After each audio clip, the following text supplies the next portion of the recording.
TWM Podcast.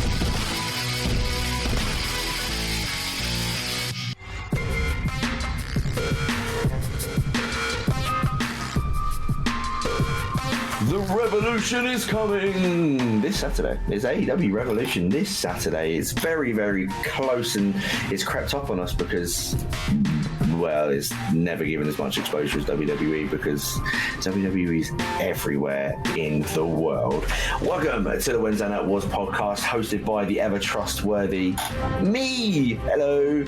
Alongside me is the Ron Burgundy of wrestling. It's Brad Cassidy. Oh, well, hello, all of you. And Jeff, I hear you're going to be reviewing AEW Revolution. I am.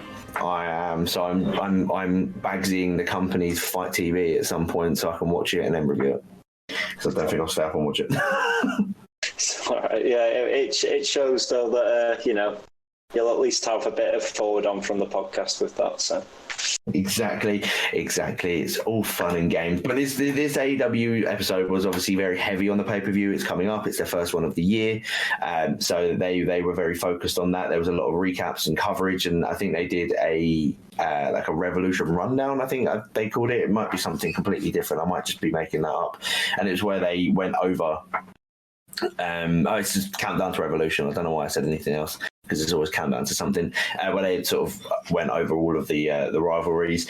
Before we do get into AEW and NXT, we have the admin to get through. Subscribe to us on Stitcher, iTunes, Podcast, Spotify, TuneIn, Podbean, YouTube. I've really confused myself. I'm going to start again because I've got a list and I've done it in the wrong order. iTunes, Stitcher, Spotify, TuneIn, Acast, Podbean, YouTube, and anywhere else you do get your podcasts. TWM podcasts are brought to you by We Love Sport, the brilliant app for finding your nearest sports bar that are showing the latest WWE pay-per-views and football, rugby, cricket, just any sport in the entire world. They've got over 400 bars across the UK, and it's right at your fingertips with their app, We Love Sport. Download it from the App Store or Google Play Store, whichever phone you do have. Follow them on Twitter at We Love Sport UK and check out their website, welovesport.co. Additionally, we are also sponsored by WrestleCrate. Go over to wrestlecrate.co.uk. Use the code TWM Wrestling for your first box to receive a free autographed item. If you do it again and sign up for another month using TWM Wrestling, you get another box with another autographed item in it. If you do it a third time,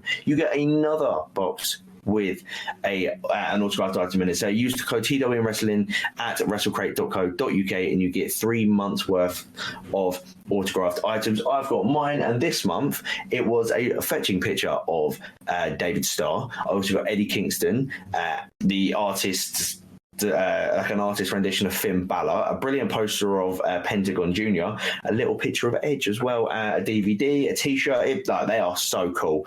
Definitely recommend going to pick one up. That's wrestlecrate.co.uk. And let's get into NXT. Last night's NXT, we got a follow-up on NXT TakeOver Portland and last week's NXT episode. So obviously Ciampa was in the ring. He had Austin Theory there. He attacked Austin Theory, which set up a singles match between the two of them for last night's NXT.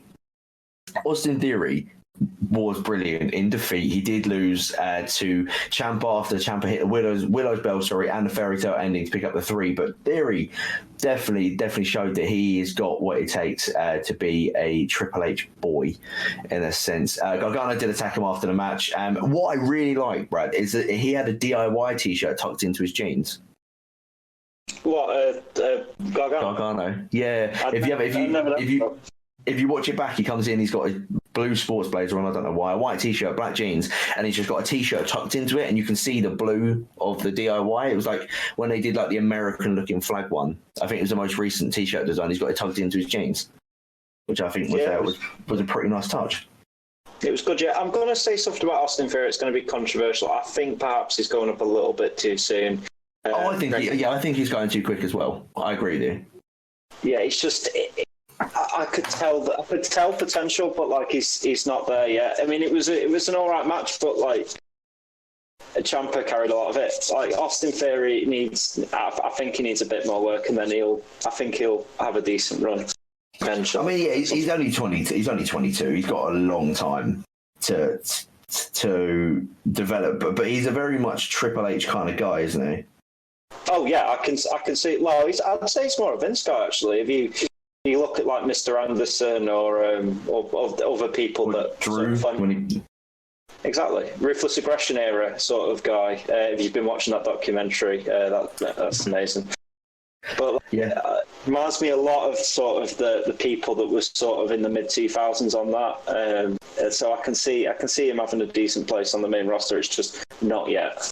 No, give him a couple more years in NXT, maybe a North American title run. But yeah, I agree with you. He'll be on the main card within the next 5 years. He did get involved in the beatdown. He distracted Ciampa, which gave Gargano the ability to get on top, hit a super kick, then hit his kneeling super kick. Gargano sat on the apron and slowly clapped, which obviously mocks Ciampa when he claps and pats his back. And I was quite surprised he got a dual chant from the fans of Johnny Wrestling and Johnny Sucks, which I didn't think anyone would chant Johnny Wrestling at him because he turned on Ciampa and everyone loves Ciampa. But Ciampa turned on him first. Yeah, that's a fair point. Yeah, so, I think he's just returning a favour, isn't he? I don't really think... But to be fair, Gargano as a heel is one of my favourite because he does the delusional heel. He does the heel where he thinks he's a face still, or he thinks the fans still love him, but obviously everyone boos him. I mean, I can see on this one like rivalry, I can actually see why he would be considered a face. Same way as I can consider Velveteen Dream being considered a heel. So I sympathise with. I actually kind of sympathise with Johnny Gargano a bit during that. Yeah, fair enough. I really enjoy their matches when they go against each other. So that's all I care about is the work rate and wrestling quality. Obviously, last night we got the return of the Queen of WWE versus the EST of NXT, is how they build it, between Bianca Belair and Charlotte Flair. Charlotte did obviously win. I wouldn't have expected any less than Charlotte not winning, but she hit the natural selection, picked up the 3. But the second that she picked up the 3, she went and grabbed a chair, wrapped around Bianca's ankle. Rhea Ripley comes out, she stamps on the chair, and Charlotte hightails it. She runs off.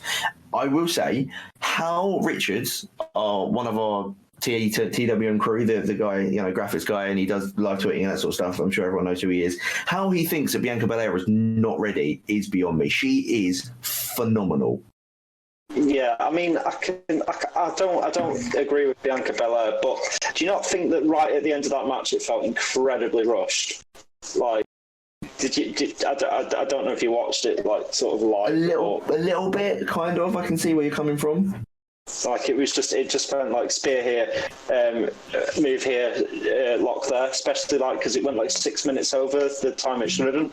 It was an incredible match though, and I do see Bianca Belair being pushed into a position, but no. I think because that match didn't have enough time, perhaps it didn't seem the best for Belair, but in general, no, she's an incredible talent. I completely agree with you. Sorry, my phone just started making noise. No, yeah, I completely agree with you. She's just so good. But yeah, I think she rushed ever so slightly. But obviously they got down to what they wanted to, and that was obviously Ripley chasing off Charlotte. We got a nice "You don't go here" chant from the fans, which was quite cool. I am still on the fence if she's going to be added into the NXT Women's Title match. If she does, cool. If she doesn't, cool. There's they announced last night on NXT, William Regal did, that there's going to be a ladder match for the number 1 contendership for the NXT Women's Title. Obviously, Rhea probably won't be defending on NXT TakeOver because she's got Mania, so they probably won't ask her to do double duty, although they did get Cole to do it for Survivor Series. But there's going to be a ladder match. I don't think that any competitors have been announced, but I think what you're hinting at might happen then. What's that? You didn't say direct, but Belair winning the ladder match. Yeah, I feel like Belair will win the ladder match, unless it just depends on who else is in it. They haven't announced anyone on that, and how many are in it. Because I could see them doing Belair, Dakota, Tegan, Xia Li. It feels like Belair versus Charlotte is the next logical step. So for me, it feels like Charlotte might win at Mania and then go and face Belair. I love that Charlotte's now transitioned from cocky, annoying, arrogant heel to I'm going to help everyone else in NXT get over. It's great, isn't it? Yeah. Which, I mean, that's her personality anyway. Her actual like real person is probably the person that she's playing now in NXT. That's probably how she is backstage. So it's good to see that a bit more on screen. Yeah, no, it'd be good to see her elevate it, and hopefully she's on NXT a little bit more. One of the questions last week that everyone was asking was what's next. Well, not everyone. It was what Finn Balor's hyping up is what's next for Finn Balor. He was in the ring. He was literally just reeling off all of his accolades. I don't know why. Dominant in Japan, Intercontinental Champion, NXT Champion, Universal Champion, etc., etc. Before he gets cut off by Fabian Aichner and Marcel Bartel, who attack him for Volta to send a message from Volta to Finn Balor. That match is going to slap. Yeah, did you not think when he said I'm not a suck up to the what would you call it? Suck up to the management type. That felt really cringy to hear. That felt incredibly cringy to hear. But it's going to be him versus Volta at NXT Takeover Dublin, isn't it? That's the match that's going to happen. No, I think it's going to be him versus Devlin. Volta versus Devlin at Takeover Dublin, and Takeover Tampa Bay will be Volta versus Balor. I just think that Finn Balor would be a bigger star in Ireland. Maybe. I don't know though. Maybe. Yeah, no, I can see that happening. And the Cruiserweight champion, obviously Devlin, will be against someone in the Cruiserweight match in his hometown. I can see either way, the match is going to be incredible. And I would not put it past Finn Balor winning the NXT UK title. Oh no, definitely that he would elevate that division, because I mean I don't want to slag it off, but like how many people actually watch NXT? I mean I watch NXT UK, but how many general people watch NXT UK? Having a big name there would sort of draw more eyeballs towards that product, I think. Yeah, no, I agree with you. We also last night got Cameron Grimes defeating Dominik Dijakovic, which was uninteresting. Damian Priest came out with it looked like a nightstick and smacked Dijakovic in the back of the leg while he was on the apron. He stumbled into the ring and ran into the cave-in. Obviously, referee was distracted. I feel like now that Cameron Grimes is involved, Dijakovic is obviously hunting for a North American title match again, and now Priest has got involved. Are we just going to get a multi-man at Tampa Bay for the NA title? I mean, I don't know. I mean, I can see it going multiple different ways. I can see it going into a tag team as well. Who were those two women that he was with, though? Did you clock onto who they were? I did not. He came out with two women, and I've no idea. Dijakovic? Yeah. He came out with two women when he went out with the nightstick, and he went back. He went into the crowd with them, and I have no idea who they were. Oh, do you mean Damian Priest? I mean Damian Priest. Yeah, sorry. Yeah. I have actually no idea. I didn't even realise. I saw him run down the apron, and that was it. I saw him run down the apron. Run down the ramp, and then run into the crowd and disappear. Yeah, he was with two female accomplices, but I have no idea who they were. But yeah, he attacked Dominik Dijakovic with the nightstick, and yeah, I mean that as a triple threat will be quite impressive. Oh yeah, it'd be three big men that are very athletic, and then if they make it a fatal four-way, just Cameron Grimes in the corner like waving. Hello. Oh, I'm much smaller than the rest of you. Try and get me to do a cave-in on one of you. Well, I mean, they can do it with Dijakovic. And I think obviously we could get involved with the two men that also had a singles match last night, Killian Dane and Bronson Reed. Damo came out on top, but there are another two men that could easily go into the North American title picture. Damo's had his issues with Priest in the past. Obviously, I think he had some issues with Dunn. Obviously, that don't really matter. But yeah, North American title picture is blown wide open. But yeah, it's pretty insane. Like I said, Killian Dane defeated Bronson Reed in a match of the big boys. Big thick boys, if we're going to go with Bronson Reed's nickname. Saying Dunn, I've just noticed they weren't on the show last night. That's disgraceful. Well, they had a promo package, but other than that, no, they didn't have any anything like that on the show. Do you not like though? That point came to me when I was watching that match. The NXT is more focusing on larger guys now. Now that AEW is trying to get smaller guys. Well, not AEW. Apparently, Jim Ross has turned around and said that AEW were looking for big, athletic guys, which is one of the reasons why they made the signing that they did, which we'll get into obviously in a little bit. they're apparently looking for bigger athletic guys, and I think it's just Triple H appeasing Vince when he goes for the big guys because Vince likes big sweaty men. But they're very good big sweaty men, as King Ross would say.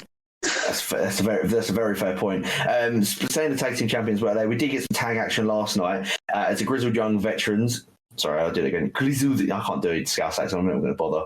They defeated the Forgotten Sons. The Forgotten Sons were facing this match because they're American.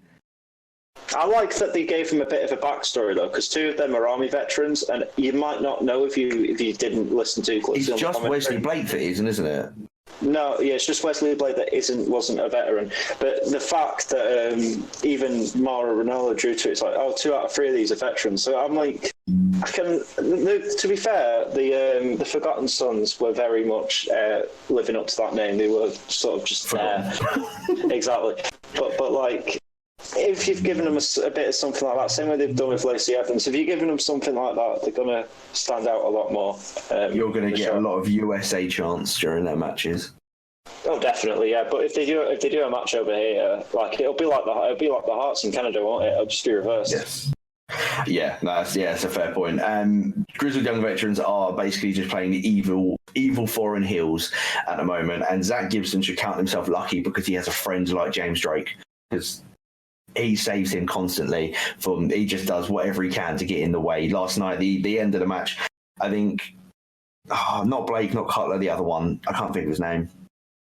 No, he's Cutler. No, it's Cutler. I'm thinking of Cutler, not Riker was the final one. I'm thinking of Cutler. I think he was going for like a moonsault or something like that. He was going for a move of some kind. Drake pushes Gibson out the way, and then they hit the ticket to Mayhem.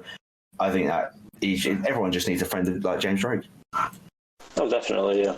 His own face on his ass. Yeah, exactly. His scary face when he makes that face. Women's action, we got Xia Li defeating Mia Yim because Mia Yim was distracted after Dakota Kai and Raquel Gonzalez came out to distract her. Xia Li rolls her up, picks up the pin. Raquel Gonzalez runs down to the ring, starts attacking Mia Yim. Xia Li attempts to help, but gets battered. Raquel Gonzalez is just dominating, and I think it's Dakota Kai's doing like a Fiend kind of thing where she's just attacking friends of Tegan Nox. Definitely. Xia Li is so underrated though. I don't like her. I really can't get in. I really just don't know why. Do you not like her kicks? Like, she's just quite incredible. I was watching that, I was like, holy hell! Like, those kicks look so impressive. Give her a title run, but like if you don't like her, I mean we're only going to disagree on this point. I mean, I can appreciate that she's a good wrestler. She doesn't really have a character. She's just sort of kicky lady. I mean, I was talking about this with a friend of mine on Sunday on the way back from Progress, how a lot of wrestlers nowadays gimmick is good wrestler because they don't have a gimmick themselves. Their gimmick is just good wrestler. Oh, definitely, yeah. I mean, watch AEW for a lot of... Well, actually, no, that's there's probably more gimmicks in AEW than there is WWE. Yeah, that was an unfair comment in fairness. Carry on. We got two hype packages last night, or 2 little promos. One from Velveteen Dream challenging Roderick Strong to a steel cage match. Probably won't be. I reckon that'll be next week because they've got a steel cage match already between Dakota Kai and Tegan Nox, so they might do 2. And we also got the Undisputed Era vowing that they'll be draped in gold once more. It's not going to happen. Cole's going to lose the title at Tampa Bay, and they're going to come out on Raw. It's happening. TWM podcasts are brought to you by We Love Sport, the fantastic app finding you your nearest sports bar showing the latest WWE pay-per-views. We Love Sport has over 400 of the best sports bars and pubs in the UK at your fingertips and allows you to book front row seats, giving you the best views of the action. You can also check out what sports are being shown over the next 7 days, making sure you don't miss a second of the action. Download the We Love Sport app on the App Store or Google Play Store. Follow We Love Sport on all social media platforms at We Love Sport UK and check out welovesport.co. Last night on AEW, we got a weigh-in. For some reason, I don't understand why. Maybe this is going to become an AEW thing for every single big main event we're going to get. But between Jericho and Moxley, we got a weigh-in right at the end of the show. The Inner Circle all came out wearing matching tracksuits that had Painmaker Posse on the back of the jacket, which looked absolutely brilliant. Moxley steps on scales. He weighs in at 231, I think it was. Jericho goes to jump, like, on the scales and start getting weighed, but he starts messing around and sort of floundering and not hurrying up. So Moxley headbutts him and cuts him open, and he needed 7 stitches to close the wound on his face. Obviously, the Inner Circle just absolutely mob Moxley at that point. Dustin Rhodes comes down to even out the numbers in a sense and just goes after, how you go, taking them out into the concourse. Brilliant bit of commentary. Jim Ross says, stay away from the Dippin' Dots. And then you just hear Taz go, and the Bud Light. You can see where the priorities lie. One goes for food, one goes for beer. Jericho, Sammy, Santana, and Ortiz just continue to before Darby Allin attempts to make the save. He takes out one of the members of PMP before when he's about to get in the ring. Sammy Guevara just hits him with an absolutely brutal knee and then snaps the skateboard over his head. Jericho hits the paradigm shift on Moxley onto the glass plinth that the weights were on. Frantic, but what a finish to the show. Oh, definitely, yeah. Out of the 2 shows, this one was the far better one for me. It had far greater story. It was structured a lot better. I did not know John Moxley was that big. You know, that's quite a size. He's put on some mass. He has definitely put on mass over the last year or so. Well, it's muscle because he's not fat in the slightest. But the actual, like, the weighing stuff, though, I agree with you. I don't actually understand because aren't they both heavyweights? There's no, like, weight limit to the match, so it wouldn't actually matter what weight they came in at. Yeah, but it's an interesting one. Maybe they just wanted to do it to just look a little bit more not non-wrestling, more UFC, like UFC. like sport, not sports entertainment, more actual combat based and that sort of thing. I've just googled it, by the way. 231 pounds is 16.5 stone, so he actually weighs less than I do by half a stone. For all of our British listeners out there that don't do things in stone. But no, yeah, like I say, frantic, mental, but it hypes up. I am so hyped for this main event. Oh yeah, definitely. It's going to be like quite a violent main event, especially if he's going in with the eye patch stuff. And Jericho with his 7 stitches on his face, right by his nose. Between his eye and nose. No, I think they're real. Yeah, they are the kayfabe, the real stitches. So he has actually busted himself open. But I imagine that was an accident, but it goes well with the story. It goes very well with the story that Moxley's not only put on mass in his body, he's put on mass in his head, because that was one brutal headbutt. We obviously had the Iron Man match last night between Kenny Omega and Pac, which went on first. Thinking about it, I thought that was weird, but then you realise it's half an hour. They want to get it out of the way first. Start the show with a bang. Great idea. Omega gets his first point after Pac hits him with a chair shot, obviously getting himself disqualified. Did you know, Brad, that was the first disqualification in AEW history? Oh, yeah, I did, but only because I've listened to Meltzer. But yeah, Shivani said it on air. Oh, right. To be fair, I probably was having comment because, as I said last week, I got between the 2 shows. I was probably listening, but I heard it from Meltzer. I was like, hang on, that is actually the first DQ. Yeah, Bruce doesn't have them. It's mental to think that's the first DQ. Seeing the fact how many matches they have. Do you think that was a dig at WWE though? It was a huge dig at WWE. It was massive dig at them. Pac leveled it out with the Black Arrow. Of course he did, because it's a brutal finishing move. Within the last sort of 40 seconds to a minute of the match, Omega was in... I missed out something. I missed out a note. There was a ref bump. So what does everyone do when there's a ref bump? Pac went and got a table, put it outside, put Omega on top of it, and hit a shooting star press from the top rope. Yeah, that's what you do when there's a ref bump. Also a chair shot to the head earlier in the match as well. So it was brutal. It was fun with the weapons. It was good with the weapons.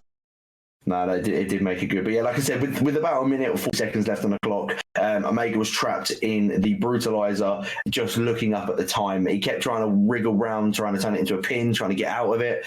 Pac let go, puts it back on again, and the time expires with the submission on, obviously ending the draw.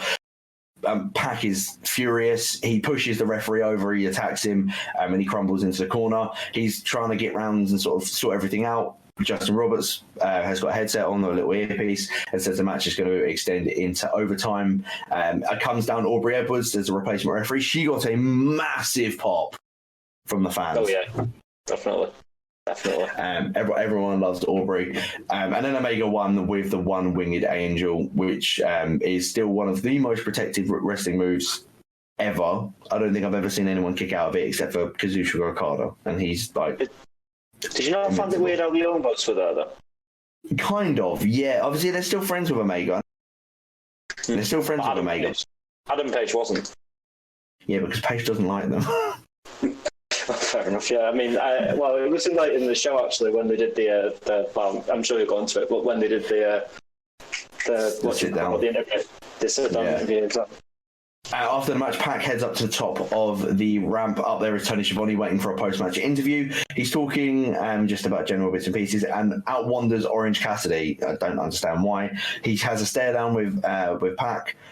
Pac levels him, and we're getting the Orange Cassidy AEW debut. This is his first match in AEW at Revolution on Saturday against Pac. The match is going to be, Matt said it before we started recording, that it's probably going to be one of the matches of the year because it's going to be comedy but serious but just absolutely brilliant. It's going to be Orange Cassidy pissing around trying to avoid Pac getting annoyed, and it's just going to be so good. Yeah, but he's going to try. Oh yeah, he's gonna. Yeah, we're gonna actually see some wrestling.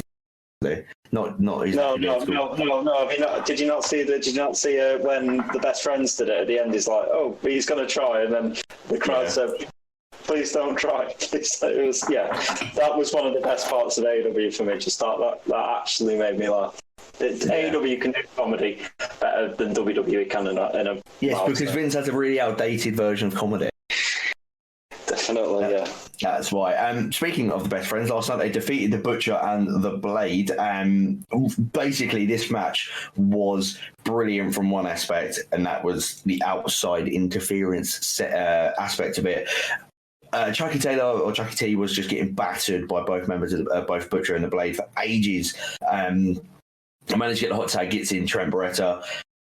Everyone sort of disperses to outside of the ring. In the centre of the ring is the Bunny and Orange Cassidy. Cassidy tries to put his hands in his pockets. The Bunny grabs him, stops him, throws him to the side, picks off his sunglasses and puts them on her head, and then tries to kick him in the nuts. He grabs onto her foot, puts it on the floor, pinches the bunny ears off her head, puts them on his, puts his hands in his pockets, avoids a couple of punches from the Bunny, ducks under while the referee's not looking, hits a tope out to the ring and takes out the Butcher, and then the best friends pick up the 1, 2, and 3. I can't remember what their finishing move is called, but it's so good. It's like, what is Adam Page's finisher called?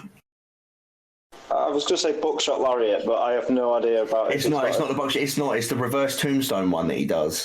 Oh, I don't know the exact name of that now. I couldn't. Basically, it's a reverse tombstone, and then by Trent and Chuck Taylor hits a double stomp onto the back, so a bit of extra force. Well, but I've just had a word in my ear. It's Strong Zero. Strong Zero is the finishing move.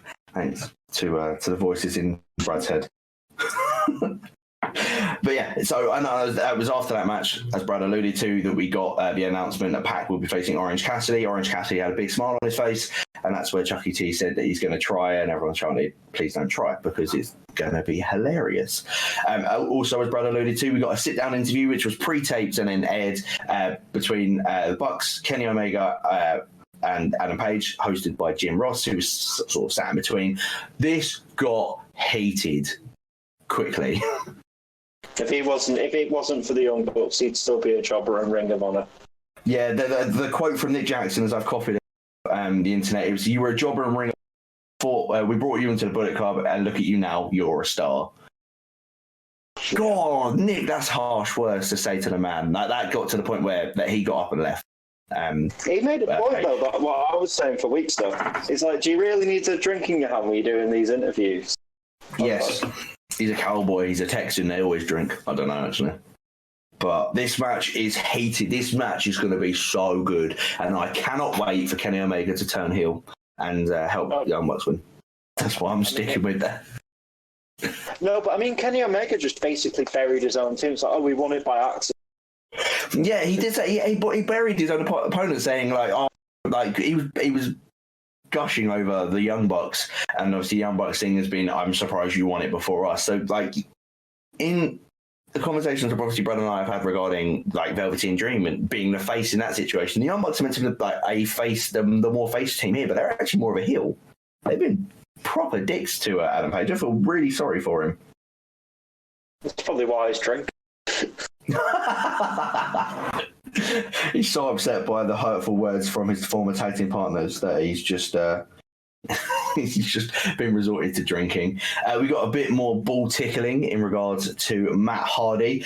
We had a promo from Evil Uno saying the Exalted One is going to make SCU obsolete.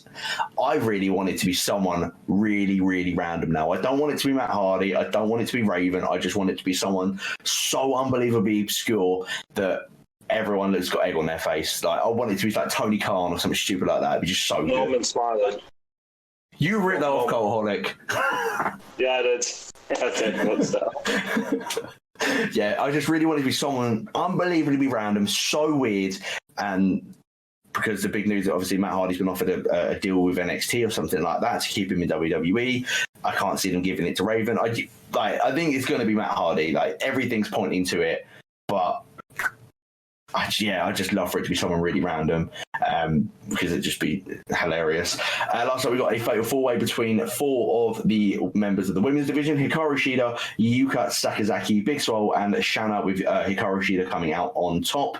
Very frantic, fast-paced, and mental wrestling, as most of the women's wrestling in AEW is. We also got a six-man tag match between the Jurassic Express, obviously all three members, Jungle Boy Jack Perry, as Jim Ross continues to elude him as it's just Jungle Boy.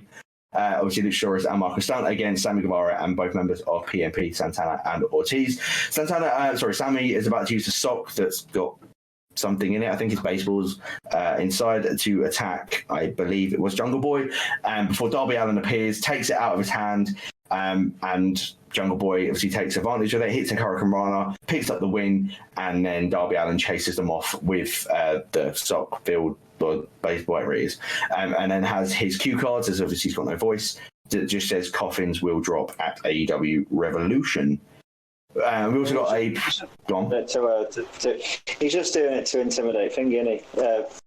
I don't know, do you think he can talk? I think the storyline is that Sammy injured his voice box or something like that, but it looks more intimidating when he holds the sign up and he just still stares down at you. Oh, I thought he was just doing it because Sammy originally did it when he was asking that woman to marry him on the adverts. He's doing it in like a sinister way. Oh, maybe. I'm not actually too sure. Either way, it looks badass. It looks really good. I'm still very much on Stunt, but I love Luchasaurus and Jungle Boy. That six-man tag was underrated. I mean, it was so good. It was. I actually focused so intently on that because normally it's just like, oh, whatever, they're on. But like for this match, they somehow, I don't know what they did different, but it was far better than what they have. I've also had a thought about AEW as well. They should have a six-man tag championship. It would make sense. I think that was a rumor of the rumor has been massively that they're going to get a third title. Third? 1, 2, 3. Yeah, third title coming. I think a lot of... full, it's obviously got the tag titles. There was either going to be like a Mid-Card title or a six-man tag title. But with Ring of Honor doing it and New Japan doing it, I'm not too sure if that's going to happen. But I'd agree with you. It'd be pretty decent to have that. But then there's only sort of 2 teams of 3 men we've got that could compete for it. So we'd need to get some more faction. Oh, sorry, 3. I can name loads. SCU, Dark 4. Order... Yeah. I don't know if Dark Order, I suppose. But then, because there's only 4 members of Dark Order. Shima, T-Hawk, and what's his face? Shima's part of the Dark Order now, don't forget. He took the mask off Evil Uno. Oh, yeah, so he did. Yeah, he did. Right. He did. And we also... yeah, exactly. And we also got hype package last night for Cody and MJF. So through what everyone was thinking, Cody was going to mess up his chance to get his hands on MJF last night by getting involved somewhat. There was a lot of people pitching that MJF was going to, beat up Brandy, and then that would send Cody off the edge. But neither of them were actually on the show, so we are 100% getting Cody versus MJF this Saturday at AEW Revolution.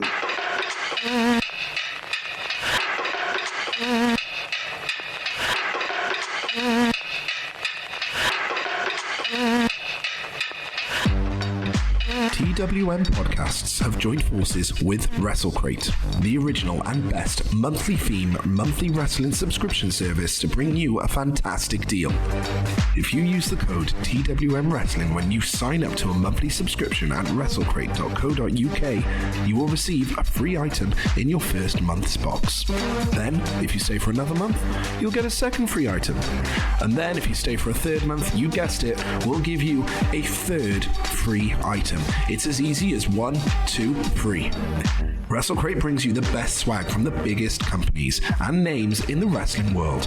We're talking t-shirts, photos, pins, DVDs, vinyl figures, and loads more from WWE, Progress, Shakara, NXT, Fight Club Pro, and loads more. That's WrestleCrate.co.uk and use the code TWM Wrestling for up to free items, all thanks to WrestleCrate and TWM. You said it earlier in the podcast about what was a better show, but I'm still going to ask you now, Brad, what was a better show? I'm actually going to go for NXT on this one. AEW really? was one, yeah, and AEW was good. I'm not saying it wasn't. It had better matches, but NXT I thought told better storylines, and I'm liking sort of the angles they're having with Tommaso Ciampa and Finn Balor. So it was a very strong toss-up. If you ask me another day of the week, if it's the same show, it's literally a flip of the coin difference. But NXT, I thought, sort of brought more to the table. AEW kind of ignored the fact there was a pay-per-view next week, and just they did incredible matches, but it was just not linked too much to Revolution. I'm actually for once going to say AEW against my better judgment. Everyone thinks I'm AEW, and the reason why I'm going to say AEW is NXT was good, but there wasn't that much to grip with. Obviously, you had Charlotte and Bianca and Ripley extending what they're doing. The start of Gargano and Ciampa fully. The start of what was the other one I was thinking of? It's disappeared out of my brain. What was the other one I was thinking of? It's just gone out of my brain. Oh, but Walter and Finn Balor. But then with AEW, you've obviously got the Moxley and Jericho stuff. You had the Bucks and Omega and Page stuff. You had Omega and Pac. You got best friends and Butcher and the Blade, which was made out of last week's Battle Royal with the Butcher eliminating Trent and the Bunny kicking Orange Cassidy in the nuts.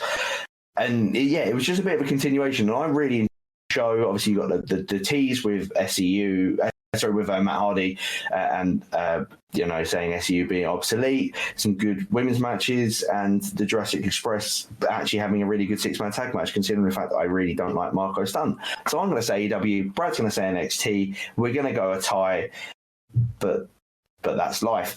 Obviously, it's the reverse of how it normally goes. It is the reverse of how it normally goes. Yeah, it is. And obviously, normally Brad would fill us in with different parts of the news, which is why I call them different news things. We've now changed our mind, and we're going to do that all in one section right now. So over to you, Brad. Okay, so we're going to start with NXT because that's how we started tonight's podcast. But next week's going to be two steel cage matches: Velveteen Dream versus Roderick Strong, and Tegan Knox versus Dakota Kai in 2 steel cage matches. The week after, it won't actually be from Full Sail. There's no matches announced, but it'll be from the Performance Centre because Full Sail are taping some awards show thing that I don't have any clue or interest in, but carry on. And there's a number 1 contender match set for NXT TakeOver Tampa for the Women's Championship. For AEW, we've got an updated AEW top 5 roster. For this was this week, so bear that in mind. You've got the men's, which is number 1 John Moxley, number 2 Cody Rhodes, number 3 Pac, number 4 Kenny Omega, number 5 MJF. Women's division, you've got number 1 Chris Statlander, number 2 Riho, number 3 Hikaru Shida, number 4 Yuka Sakazaki, number 5 Britt Baker. Tag team, you've got number 1 Neil Woods, number 2 SCU, number 3 Dark Order, number 4 Santana and Ortiz, number 5 Best Friends. Next week on AEW, you've got Lance Archer making his debut. He hasn't actually, no other matches are announced because of the pay-per-view, but Pac versus Orange Cassidy is a last-minute match added to that pay-per-view. Brilliant signing from AEW on deadline day to get Lance Archer in. It'd be great if he makes his at AEW Revolution, maybe as a 6th member of the Inner Circle. It's actually, it's been confirmed 100% it's next week, and I know that's, I would love it at the pay-per-view though. Yeah, no, fair enough. There's actually one thing you missed out in news, that Chris Statlander wasn't on the show this week because she's ill, which could put the title match at jeopardy for AEW Revolution, but I'm sure it won't because a lot of people obviously compete when they're ill, even if it's just a cold. But yeah, that's the reason why she wasn't on the show this week. Like we always do with AEW or NXT or any single pay-per-view that comes our way, it's predictions time. Myself and Brad will go one-on-one and predict who will win, basically, each match. And there's nothing on the line, really. It's just a bit of pride between the two of us because neither of us hold a Premonitions title. And I reckon I'm going to ask Matt to get a Wednesday Night Wars title made up just for a joke. But, Brad, I'm going to ask you your winner for every one of the matches. And obviously, we'll deliberate who wins next week. We'll start with the pre-show match that's been announced for SoCal Uncensored, Frankie Kazarian and Scorpio Sky versus the Dark Order, represented by Evil Uno and Stu Grayson. Who have you got and why? I've got the Dark Order because I feel like they're going to try and build them as a next threatening sort of legion. They're going to have many members joining them, I think, including Lance Archer, and the actual this will carry on until the Exalted One is named, and that is obviously going to be Matt Hardy. Fair enough. I'm going to go for the Dark Order as well. I feel like something's going to happen with Christopher Daniels, some way, shape or form. I don't know what it will be, but I feel like Dark Order are still on the rise to be built up. They don't want to stall their momentum until obviously we get the announcement of the Exalted One. Pac versus Orange Cassidy. I think Pac. I think it'll be a tight match. I think Orange Cassidy will do a lot of comedy, but I think Pac will just have enough snap and just sort of just put him in his submission hold until he passes out.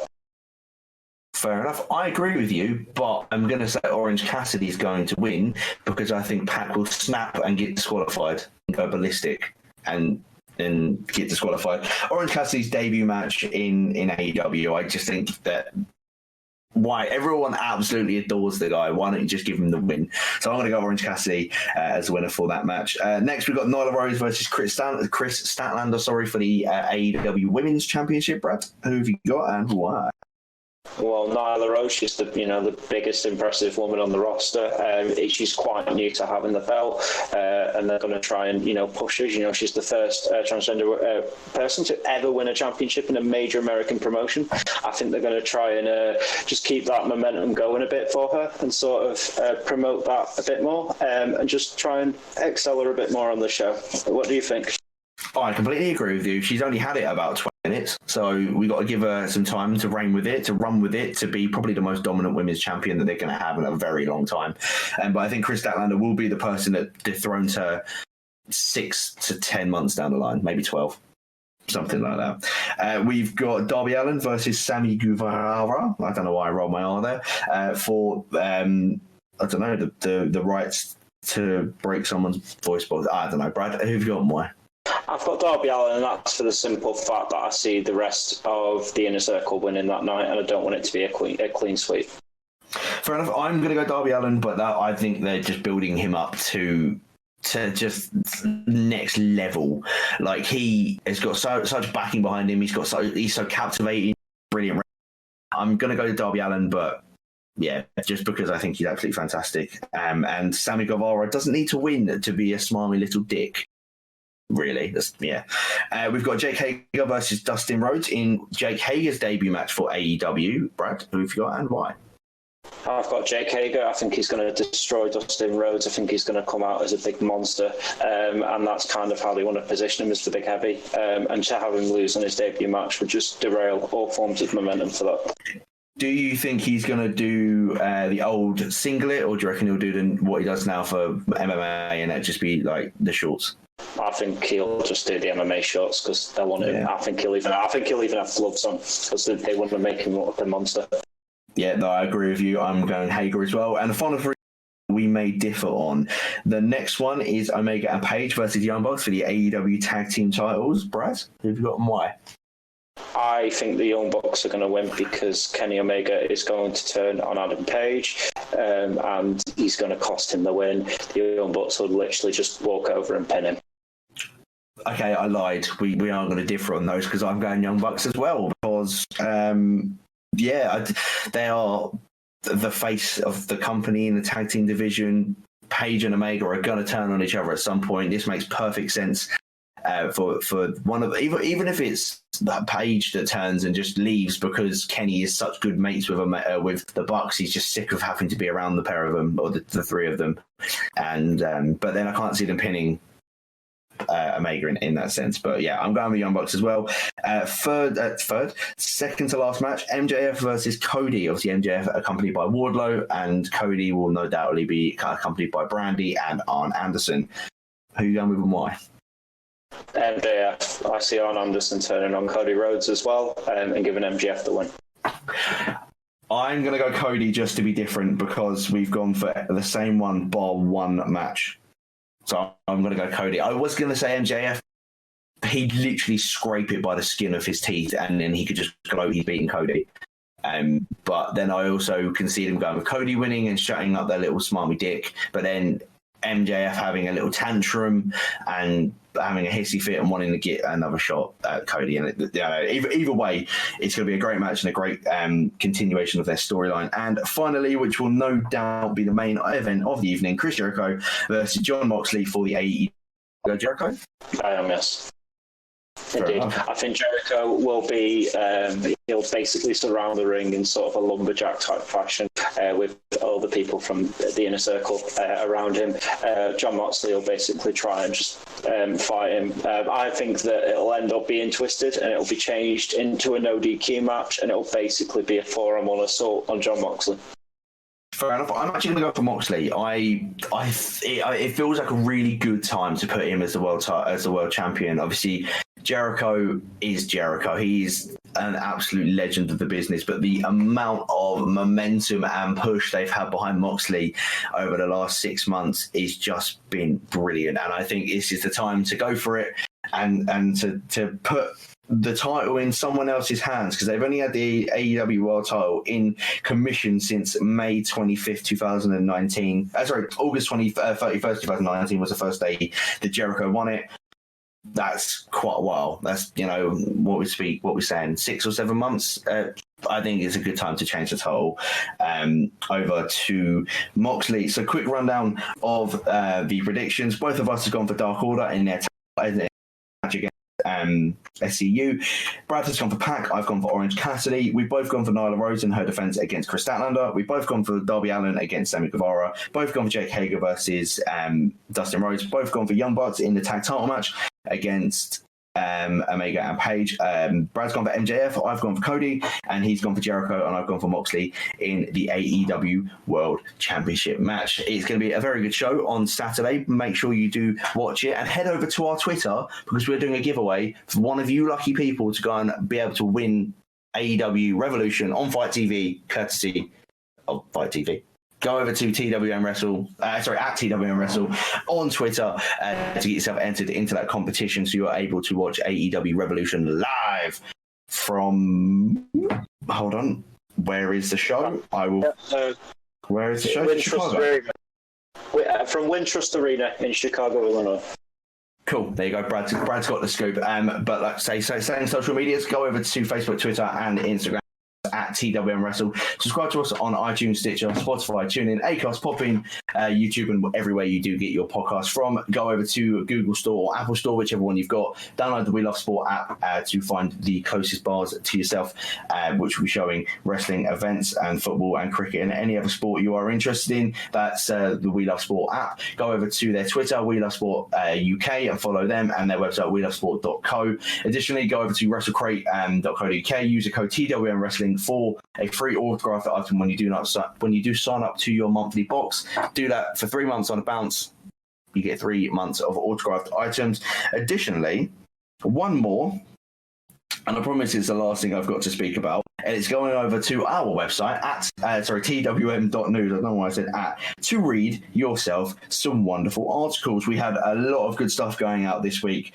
We had 5 things WWE wouldn't tell you about the Ruthless Aggression documentary done by my boy Dan.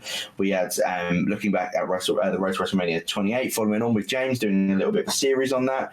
We got a review of the Progress chapter 103, which was in attendance for, and it was brilliant. We got some predictions last night for Super Showdown by Sean. Going up today, he's got why the Bella Twins deserve to go into WWE Hall of Fame by Shirley. We've also got some previews coming up for the New Japan Cup. I believe been cancelled now because of coronavirus. We've got a Revolution preview by Shalene. And then we've got a Super Showdown review by Victoria, Eddie Kingston article by Paige, and then you've got myself doing an AEW Revolution review on Sunday. Brad, do you have anything going up this week? I actually don't know, no. But hopefully just look through my sort of name on the website. Look up at Brad Cassidy 170, and yeah, you can see all the archive stuff that I've previously done. Oh my god, I'm out of breath now saying all of that in that really short period of time. Obviously, Brad's given it Twitter at Brad Cassidy 170. You've got myself at George_Geal_. But until next time, guys, have an awesome one. Enjoy AEW Revolution, and we'll speak to you next week.